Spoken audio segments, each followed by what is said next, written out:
So if Power and Responsibility proved that Bendis and Bagley had what it took to bring Peter into the 21st century, then this next arc, their follow-up, proves that their exciting new vision of Spider-Man is not just a fluke. But first, I'm Tank. I'm Nicky, and we'd like to welcome everyone back to our arc by arc retrospective on Ultimate Spider-Man by Bendis and Bagley. And today we're going to be discussing the second arc in the series, which is Learning Curve. You're watching K&C on Comics.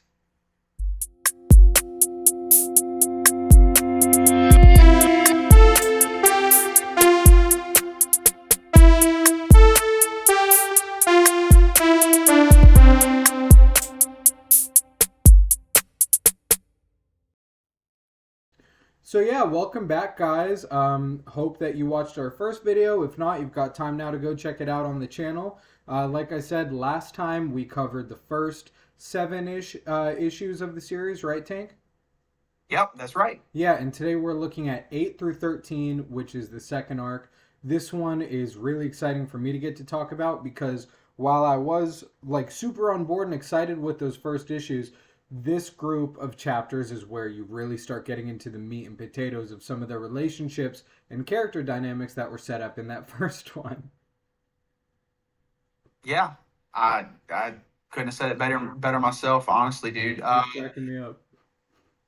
You know, there's a lot of really great stuff that's brought in this arc specifically. Like we said in the first video, you've got the main cast and the supporting characters that are introduced, and they build on that. But we also have some new characters, right, that show up this time around. We have Kingpin, Yep. Wilson Fisk, the first appearance of the Ultimate version of Wilson Fisk here.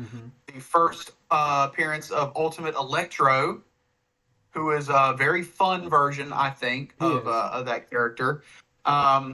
We also get some like very classic Spider-Man characters that show up, like J. Jonah Jameson, who did appear very briefly in Power and Responsibility.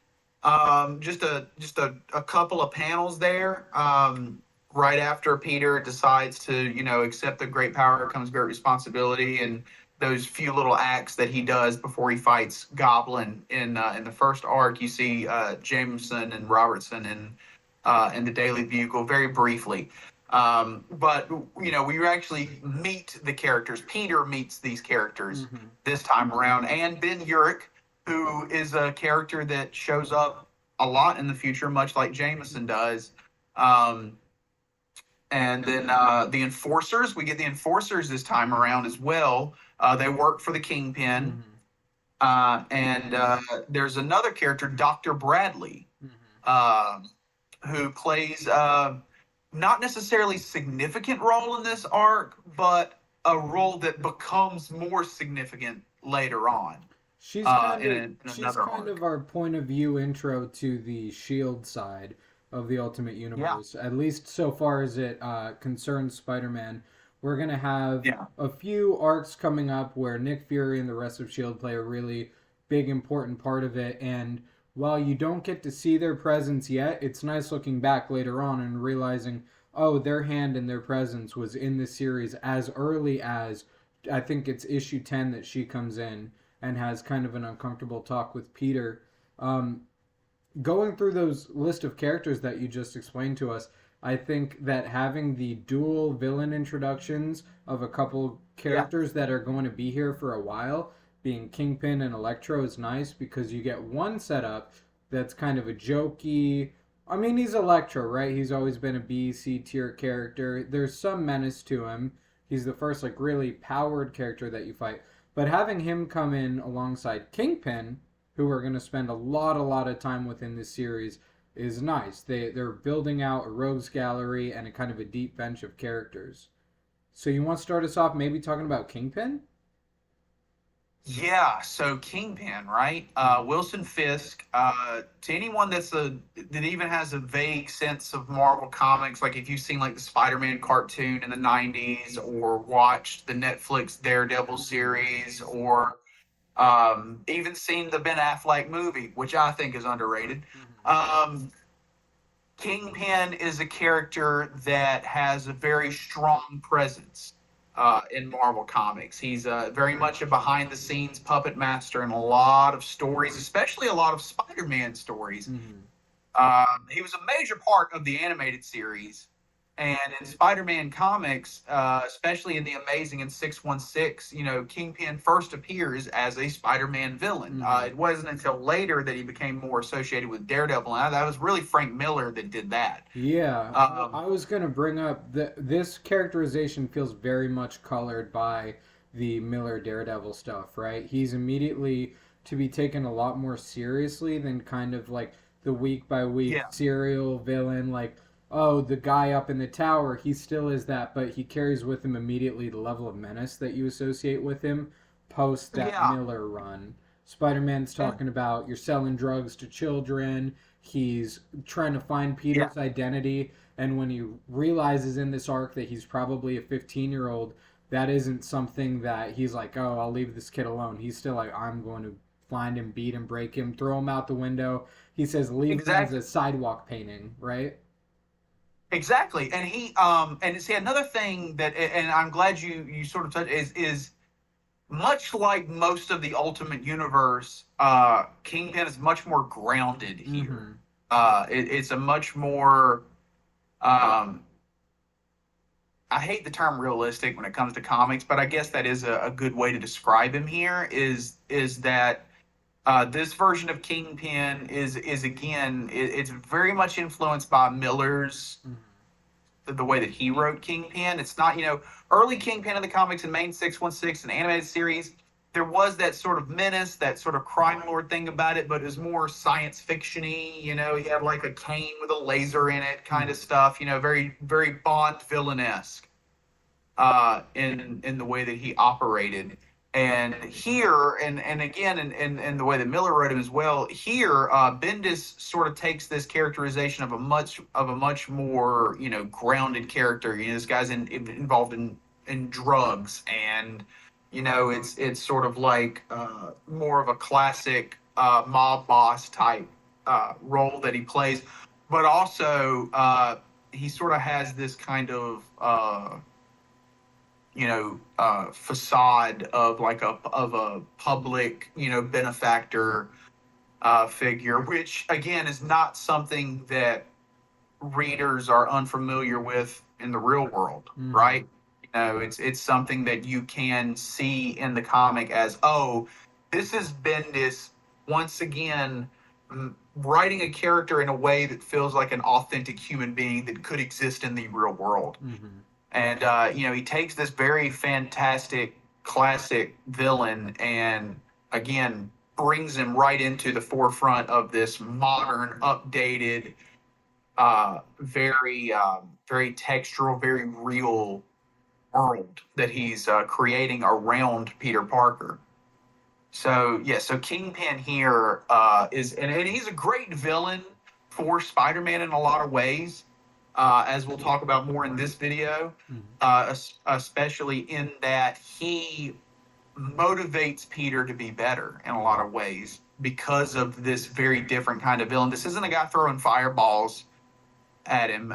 This isn't a guy that's just mindlessly trying to kill him. This is a guy that is going to think about what he's doing before he does it and that knows how to do it in a way that he can completely get away with it. He frames Peter for a murder that he commits. Yeah, You know, absolutely. And Peter, I think, first kind of comes into contact with him because, touching on the real world aspect of this, he sees this guy that is getting away with everything and kind of no one is doing anything yeah, about it. So, newly emboldened by his powers, by his couple little, small time crime stoppages, he looks at him as someone who's like, I feel like it's crazy that this guy's just doing whatever he wants and no one says anything. So he kind of sets out to yeah, tackle him, and that's the main conceit of this mini arc. And it's the first real wall that he runs into. I think it's kind of bold that in this series you're allowed to see your heroes fail so quickly, and he is learning things. It's not, he gets a leg up on Kingpin, but he finds out soon that this isn't a thing that he can just brush away and send to jail, right? That he lives in a place where people do have these immunities, where he's got political ties that go beyond the reach of a 15-year-old.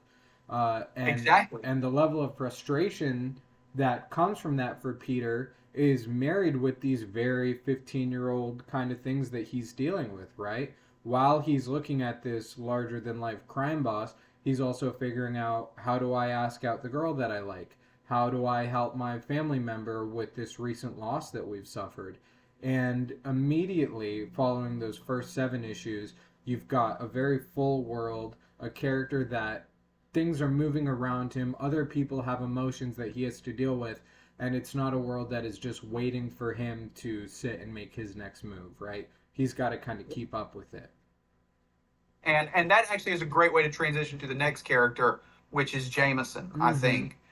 You know, not only does Peter have to figure out how to be a better Spider-Man, he has to figure out how to be a better Peter Parker, which is, again, something that we're building on from the everything that was introduced in the first arc continues to get built upon here, right?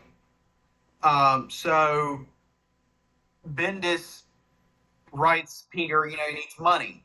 And he finds out, overhearing a conversation from Flash and Kong, that the Bugle is offering money for pictures of Spider-Man. This is a classic setup, right? Yep. This is how Peter always gets the job. It's like, oh, I find out that the Bugle needs, you know, pictures of Spider-Man. They're willing to pay. I take pictures of myself while I'm fighting crime. Boom. I make some money. Easy money. Easy money. And again, at first it follows that plot line perfectly, but then there's a diversion, right? So he meets Jameson. He sells him the photos, which actually has a great moment that gets replicated in the Tobey Maguire Spider-Man movie, where he's like, crap. You know, he's saying all the pictures suck, and then they're like, oh, look at this one. They replicated that almost word for word in the 2002 film. But then you see Jameson's secretary, which I believe is Betty. Yes. And she's like, oh, she's frustrated with the computer, right? With the website, the Bugle's website. And they was like, oh, we paid for you to take this course. You're going to do it. And then Peter steps right in. He's like, oh, it's this. And it's like, oh, it's stuck in a recursive loop. And he fixes the problem. 5 keystrokes, he's got the problem figured out. It's like nothing to him. Which, it's growing up in that era, I know I saw my parents struggle with, like, technology like that. And then you get in, you're like, how do you not just instinctively know that this is what this is? So it's exactly the same way he was making easy money with the photography in the old Spider-Man books. Now it's easy money because these computers talk to him like it's nothing, right? He's very tech savvy, so that becomes his new position. So, and I'm going to reference this a lot because it does have sort of a communication. There is a relationship between the two, but again, the 2002 film, specifically on the DVD special features, there's a documentary about Spider-Man comics, and in it they talk about the Ultimate line in the introduction, and Joe Quesada is in this documentary. Oh, that's and cool. He says, in the 60s it was cool to be a photographer. Now it's cool to be a web designer. And that is, you know, that was part of the logic behind it, but it fits really well with this new version of Peter. You know, he's a web designer. It's skills that he has. It's skills that he's already mastered, and they hire him to do that instead. And it works. It works pretty well. And Jameson is introduced here as the kind of guy that's like, oh, all he cares about is selling papers, and you know, this is his job. And there is that sort of classic, he paints Spider-Man as a menace, you know, as a criminal. And Peter does try to address that, and he gets brushed off. And I believe Jameson says something like, you know, people are dumb, they'll read what you give them. And there's sort of this, oh, you know, he's this really dismissive jerk.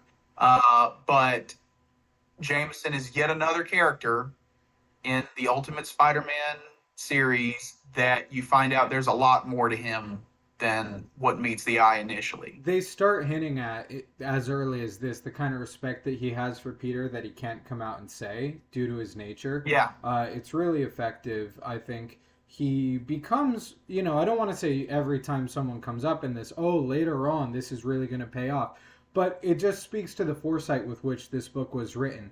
You do start seeing little things that will grow into kind of a father-son dynamic that the two has, and Bagley's art is so effective at getting across these little sideways glances that a lot of characters have.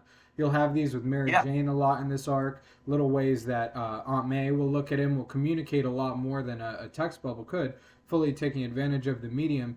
But Jonah definitely looks at him at times, and he's like, this is a bright kid. This is someone I want to have in my orbit. He's already got this. There's a moment where Peter hands over a phone call from Aunt May to Jameson. She kind of tears him down to size. So you're getting that he's willing to take more shit from this kid and from his family than he's immediately letting on, you know? Yeah. Well, and I think that when you get that and you see this moment of like Jameson, he's on the phone with Aunt May, and she's very clearly saying a lot of maybe not super friendly things to him about her nephew working there. And because he says something right after, it's like, if you ever do that to me again, you're out of here. Yeah. It's a comedic moment, but it's also another very human moment, right? And another very realistic moment. It's like, oh, I've hired this kid, and now I've got to hear from his loved one or guardian what they think about all this and all of these rules that are being given to me. But he puts up with it. Yeah, right? he's willing to move forward with the relationship. So right there, knowing everything you know about him in that moment, which is he's gruff and abrasive, and he says what he thinks and does what he wants, and yet this moment contradicts that a bit, and you get, oh, there's already something more to him here. But also, I think Bendis does a really smart job of not trying to steer too far away from the classic Jameson character as well. Yeah, you know, he softens him a little bit in ways that you don't expect. If you read the early '60s Spider-Man, Jameson is not a character that he's almost a villain, really, early on. It's not until later that they really started but Bendis decided to go ahead and give him that softer edge here and make him more human and less and more likable. This one's a little more Perry White than Alex Jones. Yeah, right. A little more Perry White than Alex Jones, and it works really well. And once again, it's this sort of Bendis making these decisions with these characters. He's like, I can change this much, but not this much, right? Like, there are certain core elements that has to be retained for the characters to work, but I can play with a lot of this other stuff and change things. And there are characters where it's not as important that their core aspects be maintained. And I think a character like Electro fits in that. You know, Electro is very different from his typical counterpart in the Ultimate Universe. He's a big dweeb in this. Not on the level of like Shocker. Yeah.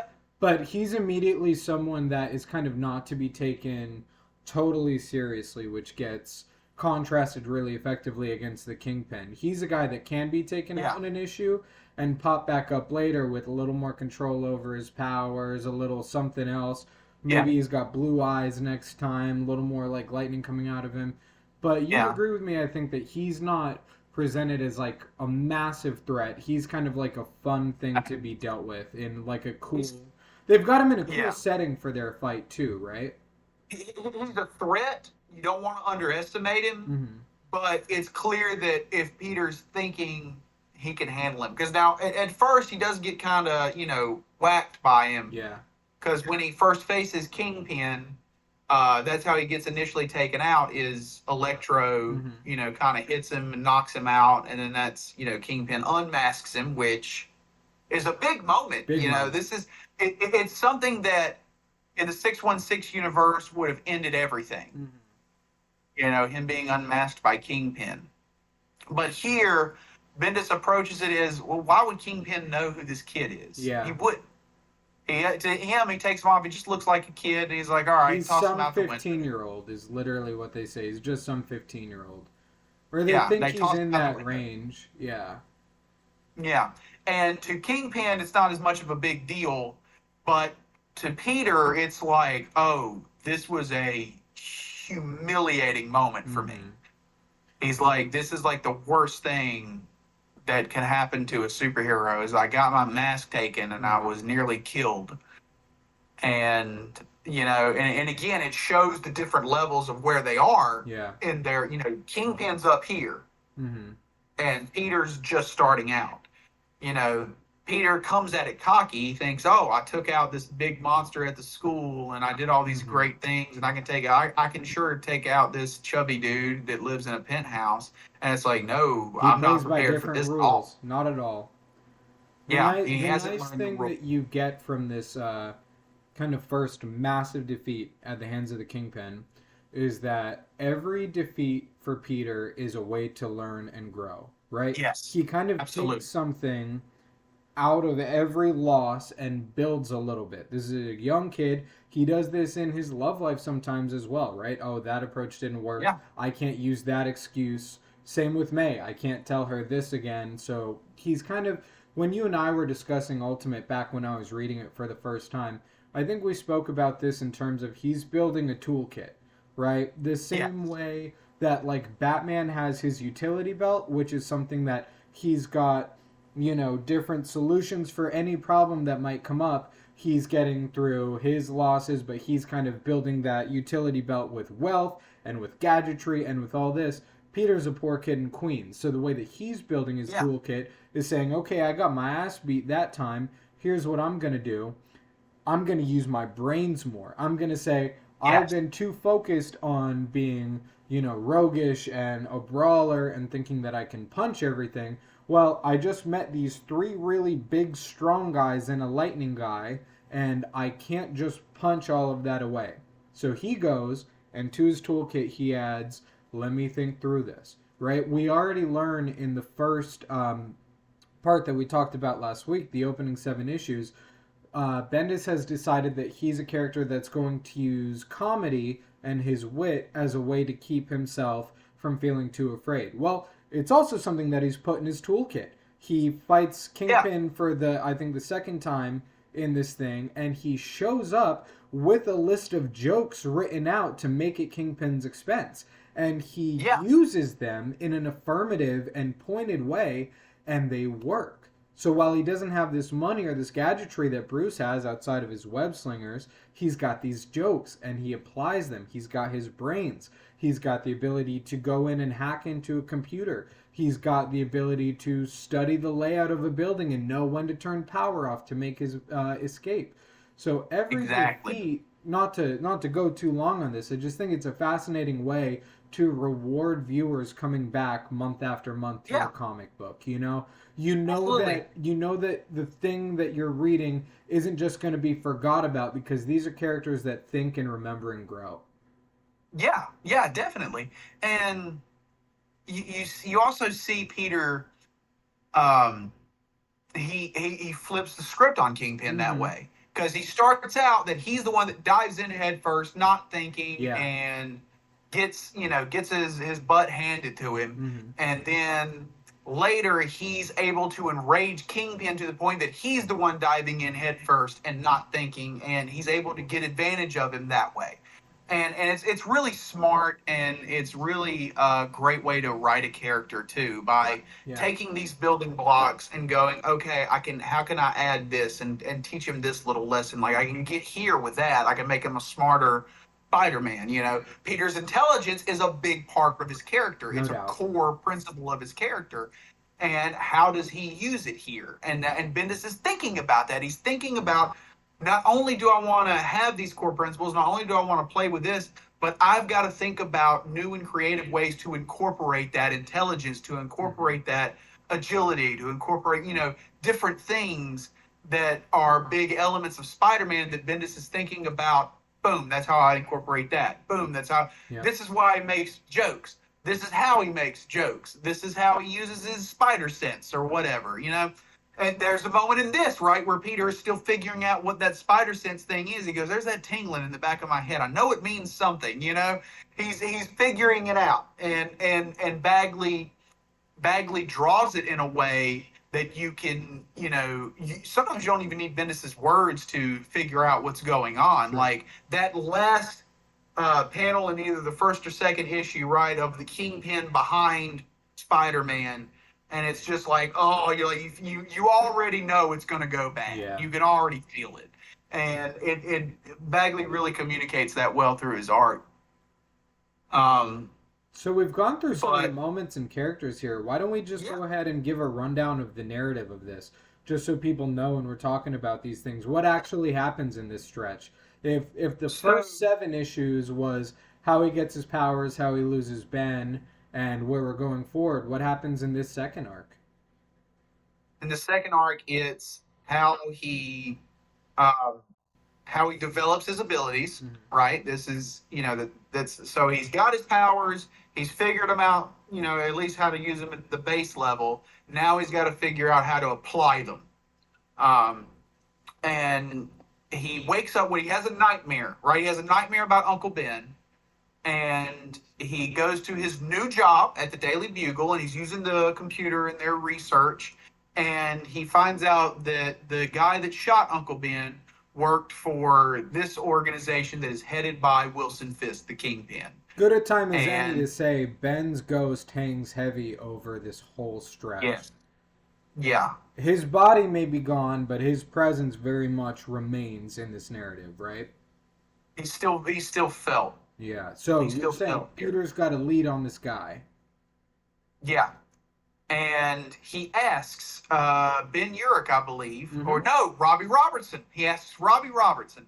He says, hey, everybody knows this guy's a criminal. Everybody knows that he's a bad dude. Why are we not writing stories about this? And he goes, well, we did. We tried to write an expose. He's like, well, what happened? He's like, he bought stock in the company. And it's like, oh, well, Peter realizes that, okay, so this guy, he's the head. They can't take him out. I can take him out as Spider-Man. And he runs in head first. Yep. And he takes out the enforcers, which work for Kingpin. And then the guy that leads the enforcers, Foswell, who is a character in the 616 continuity. And in the 616 continuity, he's a reporter for the Bugle who is revealed to be a criminal. Yeah, he's dirty. He's revealed to be Mr. Big. In the Ultimate Universe, Bendis goes, skip all that. He's just a criminal. He's Mr. Big. He runs the enforcers for the Kingpin. Which are a fun group of villains to have on screen for this early street-level Spider-Man that we're building. So they're really the enforcers are Ox, right? The enforcers are Ox, Fancy Dan, and Montana. Yep. And then they're ran by Foswell, Mr. Big. And Mr. Big tells them that he's like, oh, no, Kingpin's having this party. A guy like you with your abilities could probably do something about that. Because Foswell himself is trying to make moves, and he wants to be the Kingpin, right? He wants to be top banana. So he's like, hey, I'll use this stupid superpowered kid. All these superpowered guys are showing up. Might as well take advantage of that. And I'll take over, when he takes out Fisk, I'll take over the Empire. And Peter goes up there, and he thinks, oh, I'm going to take out this guy. He's like sneaking around looking for some proof. He doesn't realize that Kingpin's behind him because he hasn't figured out what the spider sense thing means yet. And he gets beat up. Electro shows up, shocks him. It knocks him unconscious. They unmask him and toss him out the window. Peter is humiliated. He wakes up just in time to not die. Kingpin is another part of this trend, by the way. We touched briefly on this. Following Ultimate Green Goblin, and to be followed up on later with Venom, these incredibly physically imposing villains. Yeah. The way that, this is kind of house style for Kingpin at this point, but the dude looks like a house. He's massive the way he's portrayed. And as an early foil for, as we talked about last time, the skin and bones 15-year-old kid, it's this great styles clash right away when these two are at odds with each other, right? Yeah, and again, it's a recurring theme early on is that Peter is small, right? And that these villains are huge, they're monstrous, and it's sort of like this David and Goliath, juxtaposition with a lot of his villains. Like you said, Kingpin, Goblin, as well. Venom. The David and Goliath thing is reflected in Kingpin's owning or his purchase of the Daily Bugle, right? Or of the media. It's this thing. It's like going up against him. It's like throwing a rock at the side of a building. What exactly do you do against exactly? this? Yeah. And this version of Peter says that and says, I still am going to try because no one else is, and it's wrong. Yeah, exactly. It's just wrong. So he gets tossed out the window. He goes to class one day, and they're talking about Nixon, and I love how they bring Nixon in because it's very much Bendis going like that's what I'm kind of going for. This guy is almost like Nixon in a lot of ways, and they talk about the Nixon tapes, right? How he recorded himself, and she asks, like, why did he record himself? And then Peter goes, because he thinks he's untouchable, and he remembers the camera, and he goes back, but this time he goes with a plan. Absolute psychopath, by the way. He just got thoroughly beat, and they know who he is. He's like, gotta do it. Gotta do it, right? He's like, I can't let this go, right? And again, it goes back to that lesson in the first arc because they hammered that home so well. With great power must come great responsibility. It's not just words anymore, not just a motto. It's something you understand as a core motivation for everything that he does. And he goes, yeah, I got beat. I got unmasked. Yeah, it's stupid, but I can't let it go because if I let it go, nobody else is going to do anything about it. An alternate phrasing of great power for this version might be, if I can, I must. If I can, I must. This is not a young man who has the ability to walk away from his convictions. Whatever that will do to him later on, or even in this arc, so far as his personal relationships go, if I can, I must. If I can, I must. And so this time he goes back with a plan. He's going to steal the DVDs, right? Because when they took his mask, they used it. Kingpin finds out what Foswell was planning. He puts the mask on his head and crushes his skull and dumps his body, and everybody goes, Spider-Man killed him. Yep. And so not only does Peter need to, make this right with Kingpin, he also needs to clear his name. Yeah. Spider-Man. And so he breaks in, he takes out the power, he runs into the Enforcers and Electro again, but he runs into them with a much different mindset this time. He runs into them with, I'm going to fight with my head, not just my fists. And it works. He takes them out. He steals the DVDs. He's got the footage. And Kingpin faces him again. This time, he uses those jokes. He uses that smart mouth to enrage him and trick him into going to a place where Peter can web him up and get out of there. He has some good jokes, too. I like he says, he does the classic, you get on the scale, it says 1 at a time. He says, when you cut yourself shaving, marshmallow fluff comes out. Yeah. And Kingpin is... he's a bright guy. We know Wilson Fisk is smart. He takes the bait so fully. He's like, you little... he takes the bait. Fun. He literally gets rage baited by a 15-year-old troll in real life. Yeah. It's so good. It's pretty great. But he steals the DVDs. He goes back. He finds the one that has the murder on it. Proves that he didn't do it. Kingpin did it. And he also finds the one where he gets unmasked, and he smartly destroys that one. So you can't do that in 2025. That's all on the cloud. This Peter would be screwed from issue 8 if Apple had existed then the way they do now. His unmasking would be on TikTok already. Oh yeah, dude. So but he turns the disc in to Ben Urich, the reporter that we introduced in this arc, who publishes the story, and Kingpin doesn't get arrested, but he has to leave the country. And this it's a smart way to kind of put him to the side so that we can bring him back later, or we can do some other things in the meantime, so that when we do bring him back, it's for a reason. Urich and Kingpin, just thinking about them, obviously both characters that are Spider-Man characters for a long time. I think around this period, they were being more packaged with Daredevil in kind of his world. And I like that you're getting kind of this street-level conversation between the two of them, because Bendis is writing the Daredevil run for Marvel Knights, like, pretty much at the same time as this. And you see a lot of Urich in that. You see a lot of Kingpin in that book. So having the two different, and that's a whole other thing.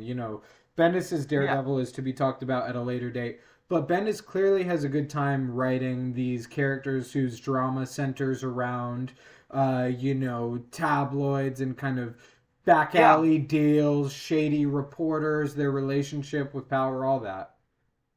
Yeah, definitely. And so that's the bones of the story, right? But it's so much more than that too. Mm-hmm. Because not while all of this is happening, Peter's relationships are going haywire as well. This is my favorite So part. so his aunt, his relationship with his aunt is a big part of this story because she's not just, again, she's not just sweet old Aunt May that he has to make money for. She's also a person, and a person who's struggling with a real loss and loneliness and despair. And so, like you said, it starts off with Peter having a nightmare, and she comforts him or whatever. And but you also later she has this moment, and she says, "Do you like me, Peter?" As a person. He's like, what? She says, do you like me as a person? What a thing to say.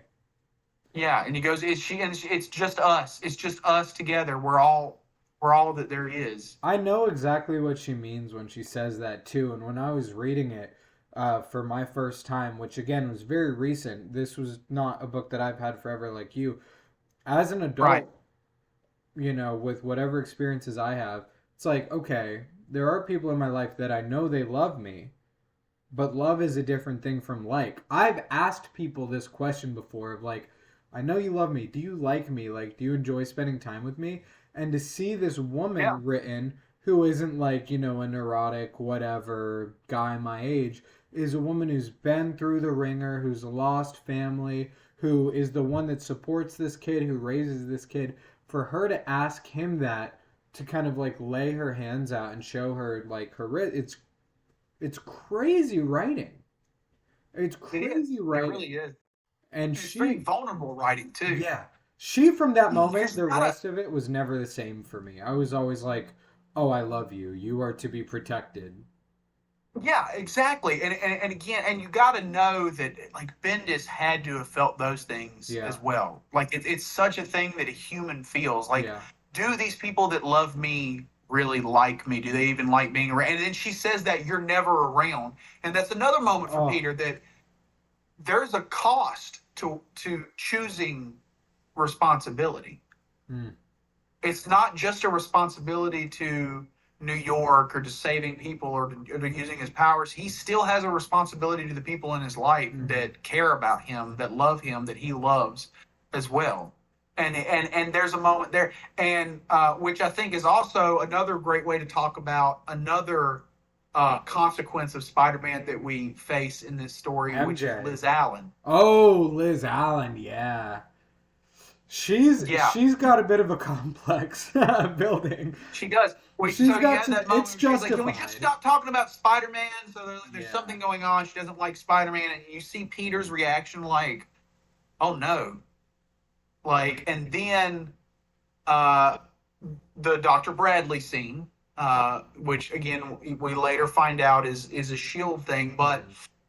after he walks out, Liz is going in and he asks, are you okay? And she goes, yeah. And then she looks over and they both look and you see the walled off section of the hallway where Peter fought the goblin. And and he even has this moment where he's like, I feel really guilty about what's happening with Liz. And he says, yeah, I saved people. Yeah, I got him out of here. But I could have done better. I could have done it smarter and I could have done it safer and not put as many people at risk. And if I hadn't come in showboating and you know, trying to show off, then I could have handled this better. And again, it all ties into this. Yeah, I can take out Kingpin this way, but it can't just be him. I got to do this smarter. I got to think more when I do this kind of thing. Mm-hmm. And it's not the last time he's going to learn that lesson too, because he's still a kid. He's still going to repeat some mistakes, and he does repeat these mistakes some.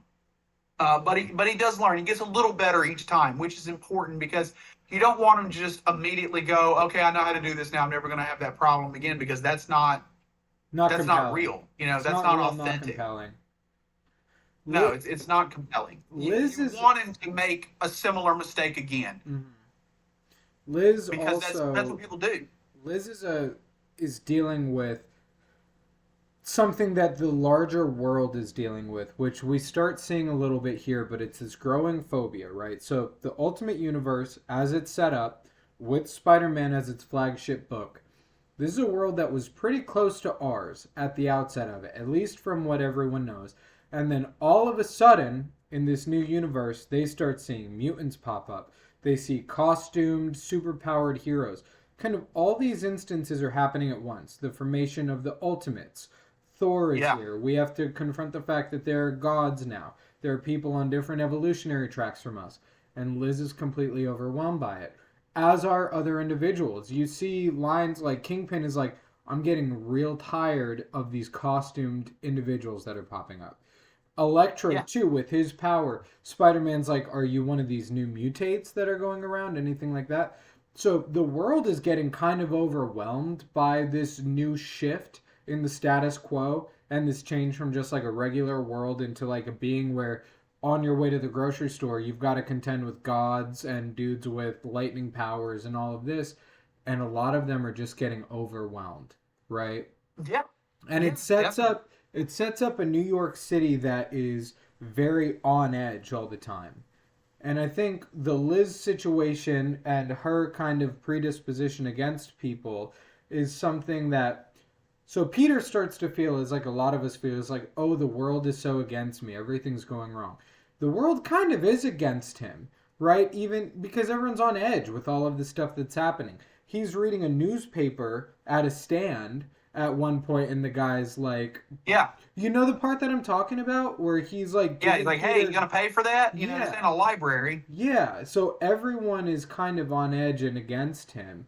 So they communicate that effectively with all the teens who are like feeling isolated, feeling like the world's against them. Because every reader at home is feeling that way if they're the same age reading this. Difference is in this world, it actually is geared against them actively in these moments. Yeah, it is. And again, and that also is a great way to talk about our next thing, which is Mary Jane, his relationship with Mary Jane, and how that develops and changes, and is it hits some speed bumps here, right? She's the best. Because I just want to say she's the best. She's such a great character. I mean, she may be my favorite character in this series. I don't know who I'd put up against her. Like maybe Norman, but probably MJ. Probably MJ. I mean, she's great. Yeah, she's amazing. She really is fantastic. But so you have this moment, right? So they keep trying to make plans, and he keeps agreeing to plans and breaking them. She asks him on the first date, right? Am I correct in thinking? I'm sorry? She's the one that asks him on the first date. She's like, do you want to go to the movies? Yeah, like, do you want to rent a movie? Do you want to rent a movie? And he's like, yeah, absolutely. He goes, is this a just you and me? Oh, sorry. I'm sorry? He's like, is this just a you and me thing? She's like... Yeah. He's like, is this just us? She's like, yeah. But she's like, do you want to rent a movie? And then he says, he's like, yeah. Oh, wait, I can't this night, because that's when he plans on going to Kingpin's. He's like, but this night, definitely. And then Lady calls her, he's like, hey, can we blow it off? Because, I'm just not feeling right. And he has to lie to her immediately. And he feels bad about it. And she's kind of angry with him. And then later they have like a sort of like a confrontation where she says, oh, I'm not mad, but she's very clearly still upset about, what happened. But because of that, you get a huge departure from the classic Spider-Man story in that Peter invites her over and tells her he's Spider-Man. Mm-hmm. He reveals his secret to her. And there are these different emotions through it, right? Because at first she laughs, she doesn't believe him. It's like issue 13, and he's letting her know. Yeah, he's letting her know in issue 13. She laughs, then he demonstrates his ability, she screams, and then she's, celebrating or whatever, and it causes Aunt May to come up and be like, all right, you guys need to cut this out now.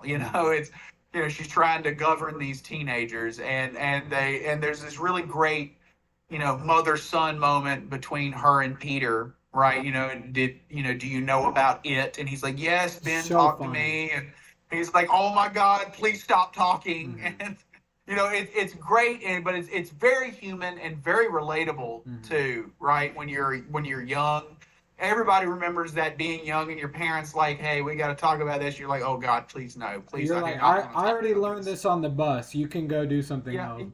Yeah, you go do something else, and the last person I want to talk about this with is you. Let me ask you a question about this MJ reveal, all right? Yeah.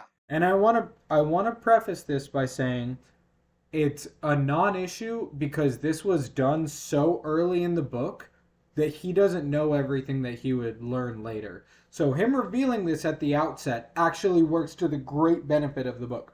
However, is this Peter's biggest mistake in Ultimate Spider-Man? At least in the 111 issues that we're talking about, is telling MJ the biggest mistake that this character ever makes? At this moment, it doesn't seem that way, right? It seems like the right thing to do. Because how many times when you're reading Spider-Man, or you're watching a Spider-Man movie, or watching a Spider-Man cartoon, are you like, oh my God, just tell them who you are? It would solve so many problems for you. And this series shows that, yeah, it solves some problems, solves a lot of problems, but God, does it create so many more. This is the biggest nightmare decision. That is. And without getting too far ahead of ourselves, it becomes such a huge part, and it's going to be a big part of later videos. It has huge ramifications. Huge.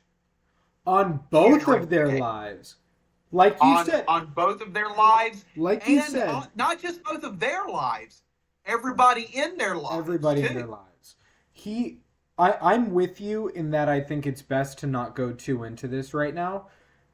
But let's just say he kind of puts a lot of weight on her with this. I think in the long run it's kind of a selfish thing. I think her life could have been... It's definitely a selfish thing. Yeah. But he doesn't know. He's a kid. It's okay.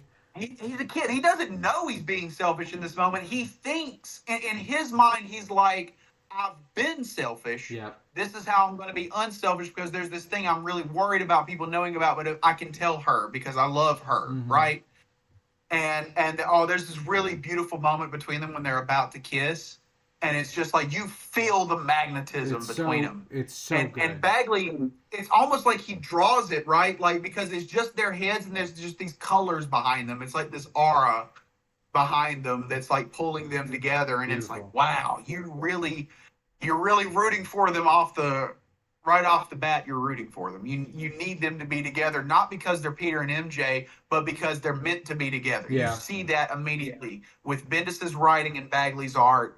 Just again, like we talked about in the last video, that symbiosis, they just work so well together. Yeah.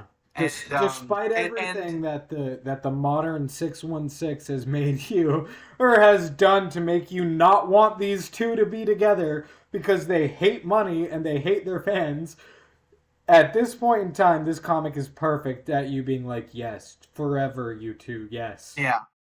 Forever. For both Ultimate Universes. For both Ultimate Universes. To be like, yes, Peter and MJ need to be together. Yeah. I don't know what they're doing over there. I don't know what they're doing over there. It right. They can keep their fans. That's how us feel in 616 when every writer is like, you know what? We need to put the rift between Peter and MJ even further. It's like, why? Why? It makes no sense. Just let him be happy for 2 seconds. 2 seconds. And it's like, not that Bendis lets him be happy for long. Speaking of not being happy, yeah, this arc is another sort of aperitif to the misery that Peter is going to go through. Yep. And specifically, Kingpin is a character that for 3 other arcs in the future, he's gonna play major roles in, and everything that happens in this arc has ramifications. Yeah, absolutely. We've got Kingpin set up for now. We've got the relationship with MJ set up. We've got what's going on with May, and I think that pretty much brings us to the end of what we need to cover with these few issues, right? So with Yeah, that, we're ready to look forward to the next arc of the series being the 8-issue Double Trouble storyline. that's right, Nikki. Peter once again encounters a very, very evil person, Otto Octavius, who, as we will find out, has become the new menacing, even more malicious Doc Ock. And some more characters introduced. One I'm very excited. I know you're excited to talk about her. And Oh yeah, she gets yeah, introduced. Yeah, yeah, yeah, yeah, yeah. yeah, You know yeah. what I'm talking I about. know, I know. I am excited. Yeah, I'm excited too. Very Yeah. excited to talk about that. As we move towards the return of the horrifying Green Goblin and the talk. Thank you so much for joining us again here on KNC on Comics. I've been Nikki. And I've been Tank. And we'll see you next time for more Ultimate Spider-Man.